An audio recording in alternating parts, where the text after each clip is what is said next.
पंकज मिश्रा, आपका स्वागत है एमएस पॉइंट पर।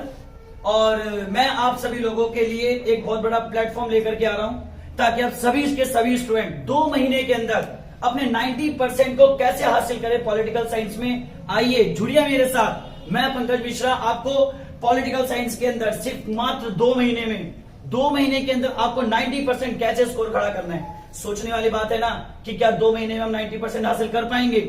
पक्का कर पाएंगे अगर आप और हम मिल करके अगर इस मुहिम को चलाएं और 2 महीने के अंदर अपने पॉलिटिकल साइंस को 90%। तो मेरे साथ जुड़िए। और आप सभी को पता है कि आज 29 दिसंबर 2022 को आप लोगों की डेट शीट जो है वो क्लियर कर दिया गया है। और आपने देखा होगा कि हमारे पॉलिटिकल साइंस का जो एग्जाम है वो 20 मार्च को है। तो प्लीज आइए जुड़िए।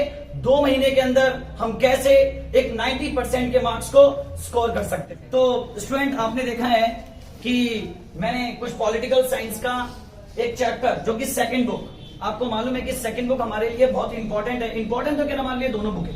एंजॉय करते हुए, अच्छे से पढ़ते हुए हम इस चैप्टर को क्लियर करेंगे।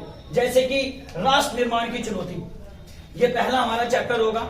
दूसरा चैप्टर है एक दल के प्रभुत्व का दौर, जिसमें एक कांग्रेस पार्टी के एक दबदबा और एक वर्चस्व के बारे में बात करेंगे, हम इस चैप्टर में पढ़ेंगे। अगला चैप्टर है नियोजित विकास की राजनीति।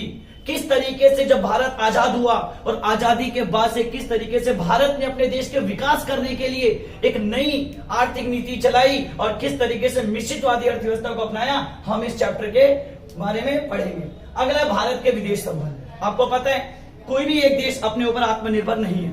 अगर आपको मालूम है, अगर हमें अपने देश को ऊंचा उठाना है, किस तरीके से भारत के विदेशों के साथ संबंध थे, तो आज सारे संबंध चाइना, पाकिस्तान, श्रीलंका, मालदीव, बांग्लादेश, ये सभी हम लोग इस भारत के विदेशी संबंध में पढ़ेंगे। लेकिन बहुत इंपॉर्टेंट स्टूडेंट, सबसे ज्यादा इंपॉर्टेंट आते हैं कांग्रेस प्रणाली और कांग्रेस प्रणाली की चुनौतियां और पुनर्स्थापना। किस तरीके से कांग्रेस पार्टी अस्तित्व में आई, यहां से शुरुआत करेंगे। कांग्रेस पार्टी ने किस तरीके से अपने देश के अंदर सत्ता हासिल करी और किस तरीके से उन्होंने अपने वर्चस्व को दिखाया और किस तरीके से दोबारा कांग्रेस पार्टी जो थी वो पुनर्स्थापित हुई।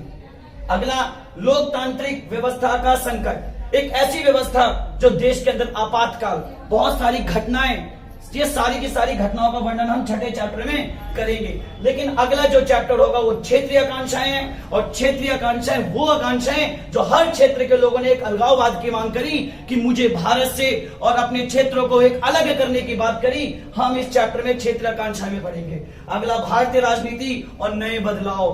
किस तरीके से नए बदलाव, कैसे कैसे गठबंधन, किस तरीके से 2019 तक की सारी घटनाएं, केंद्र सरकार द्वारा चलाई गई सारी की सारी नीतियां, ये सारे इस चैप्टर में पढ़ेंगे।